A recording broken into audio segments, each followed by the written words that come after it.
Hello student. आज Hindi grammar के जो शब्द अलंकार का भेद चल रहा है उसमें अनुप्रास अलंकार में पढ़ाया था आपको। उसमें अभी 3 कड़ी बाकी है बच्चों, यमक अलंकार, श्लेष अलंकार और वक्रोक्त अलंकार। तो आज के वीडियो में आप लोग यमक अलंकार पढ़ेंगे। शब्द अलंकार के भेद का सेकंड शीर्षक जो आपका है यमक अलंकार। यमक अलंकार का शाब्दिक अर्थ होता है युग्म या जोड़ा। यमक अलंकार का शाब्दिक अर्थ होता है युग्म या जोड़ा। कहने का अभिप्राय जहाँ पर एक ही शब्द की आवृत्ति एक से अधिक बार हो, जहाँ पर एक ही शब्द की आवृत्ति एक से अधिक बार हो और दोनों के अर्थ अलग अलग हो, भिन्न भिन्न हो, वहाँ पर यमक अलंकार होता है। इसके पहले आप लोगों ने अनुप्रास अलंकार में वर्णों की आवृत्ति पढ़ा था, जहाँ पर एक ही व्यंजन वर्णों की आवृत्ति बार बार हो। लेकिन आज आप लोग यमक अलंकार पढ़ेंगे। यमक अलंकार में शब्दों की आवृत्ति एक से अधिक बार होती है। तो इसकी परिभाषा देख लीजिए। जहाँ पर एक ही शब्द की आवृत्ति एक से अधिक बार हो और दोनों शब्द जोड़े में आते हैं, दोनों शब्द जोड़े में आवें और दोनों के अर्थ भिन्न भिन्न हो, अलग अलग हो, वहाँ पर यमक अलंकार होता है। जहाँ पर एक ही शब्द की आवृत्ति एक से अधिक बार हो और दोनों शब्द जोड़े में आवें और दोनों शब्दों का अर्थ अलग अलग होता है, वहाँ पर यमक अलंकार होता है। क्योंकि यमक का शाब्दिक अर्थ युग्म या जोड़ा आप पहले पढ़ ही चुके हो। इसका एग्जाम्पल देखिए, बहुत सारे एग्जाम्पल आपके सामने है, क्योंकि ये बोर्ड के एग्ज़ाम में भी पूछा गया और कंपटीशन के एग्ज़ाम में पूछे जाते हैं। यमक अलंकार के एग्जाम्पल कभी पूछे जाते हैं, कभी परिभाषा पूछी जाती है, कभी पूछ लिया जाता है एग्जाम्पल दे करके बच्चों से इसमें कौन सा अलंकार, बच्चा कन्फ्यूजन में हो जाता है, वह अनुप्रास और यमक का अंतर निकालना भूल जाता है। उसको ये मालूम होना चाहिए अनुप्रास में व्यंजन वर्णों की आवृत्ति होती है और यमक में शब्दों की आवृत्ति होती है। तो आइए, सबसे पहला इम्पॉर्टेंट एग्जाम्पल आपके सामने, बहुत सिंपल। काली घटा का घमंड घटा, काली घटा का घमंड घटा, काली घटा का घमंड घटा। यहाँ देखिए, घटा घटा शब्द 2 बार आया है। यहाँ शब्द है घटा घटा शब्द 2 बार आया है। दोनों के अर्थ अलग अलग हैं और दोनों शब्द जोड़े में आए हैं और दोनों शब्द सेम हैं। एक घटा का अर्थ होता है कम होना और एक घटा होता है बादल की घटा। बादल की काली घटा कहते हैं, बादल की घटा घेरी है, बादल की काली काली घटा घेर चुकी है। तो काली घटा का घमंड घटा, एक घटा का अर्थ होता है घटना या कम होना और एक घटा का अर्थ होता है जो बादल की घटा। फिर देखिए दूसरा एग्जाम्पल बिहारी लाल का दोहे से लिया गया है।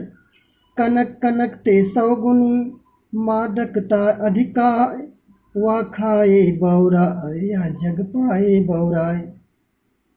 कनक कनक ते 100 गुनी, मादकता अधिकाय, वा खाए बौराय या जग पाए बौराय। इसका देखिए बहुत ही इंपॉर्टेंट दोहा है। कनक कनक ते 100 गुनी, मादकता अधिकाय, वा खाए बौराय या जग पाए बौराय। यहाँ देखिए कनक कनक शब्द 2 बार आया है और दोनों के अर्थ अलग अलग हैं। कनक कनक शब्द 2 बार आया है और दोनों के अर्थ अलग अलग हैं और दोनों जोड़े में आए हैं। एक कनक का अर्थ होता धतूरा और दूसरे कनक का अर्थ होता सोना या आभूषण, गहना। देखिए यहाँ पर बताया गया 100 गुनी मादकता अधिक है, किसमें? सोने में। धतूरे की अपेक्षा 100 गुनी मादकता सोने में अधिक क्यों बताई गई? क्योंकि सोना पाने मात्र से लोग बौरा जाते हैं, जबकि धतूरा को खाना पड़ता है, निगलना पड़ता है। धतूरा जो शंकर भगवान को चढ़ाया जाता है, धतूरा एक जो है पौधा है, उसमें थोड़ा कांटक भी होते हैं, कांटा भगवान शंकर को चढ़ाया जाता है। धतूरा मदार आप सुने होंगे, वही है।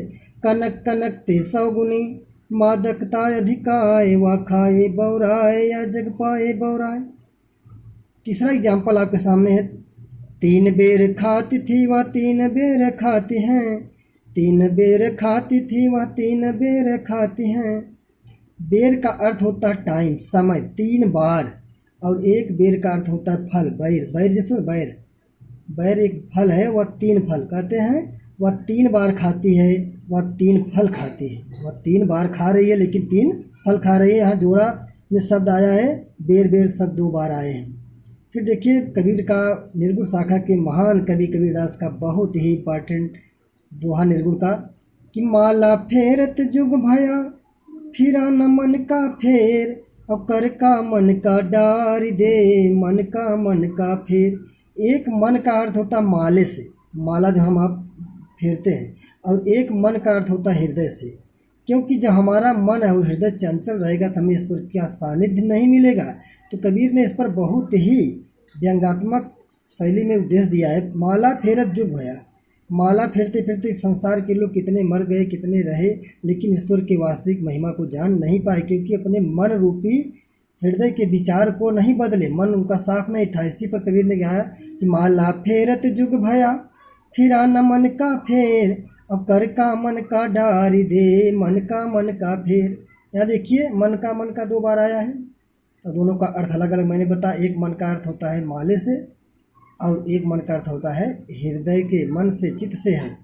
फिर देखिए वीर शिवाजी की चतुरंगड़ी सेना के साथ साथ उनकी युद्ध कला का बखान कितना बढ़िया, और उनकी बरछी का, उनकी तलवार का बखान कितना बढ़िया। माँ का भूषण लिखते हैं कि तेरी बरछी ने है खलन के, तेरी बरछी ने है खलन के, खलन माने दुष्टों के, दुश्मनों के। तेरी बरछी माने हथियार, हाथ में लेकर चलाने वाला बरछी हथियार, और बरछीने माने होता श्रेष्ठ योद्धाओं को। हे वीर शिवाजी, आपकी कुशल युद्ध की कुशलता को देखकर ऐसा लगता है कि मानो आपकी बरछी का कमाल ने बड़े बड़े योद्धाओं को, श्रेष्ठ योद्धाओं को भी परास्त कर दिया है। तेरी बरछी ने, बरछी शब्द हुआ देखो है, दोनों का अर्थ अलग अलग में बताया। बरछी माने हथियार, और बरछी माने होता है श्रेष्ठ योद्धाओं को परास्त करना। तो देखिए अनुप्रास अलंकार में आपने वर्णों की आवृत्ति पढ़ा, और लेकिन यमक अलंकार में शब्दों की आवृत्ति आपने पढ़ा, और यहाँ युग्म जोड़े में आते हैं सब, दोनों के अर्थ अलग अलग होते हैं। एक बार 5 एग्जाम्पल फिर से देख लीजिए बच्चों।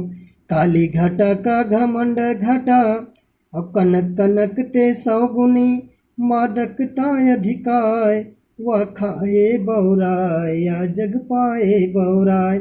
3 बेर खाती थी वह 3 बेर खाती हैं, 3 बेर खाती थी वह 3 बेर खाती हैं।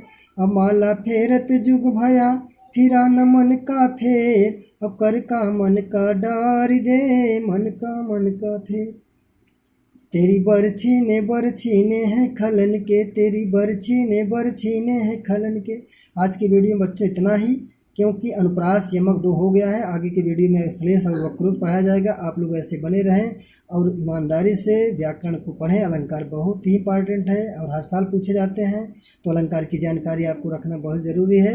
आज की वीडियो में इतना ही, धन्यवाद। आपका दिन मंगलमय हो।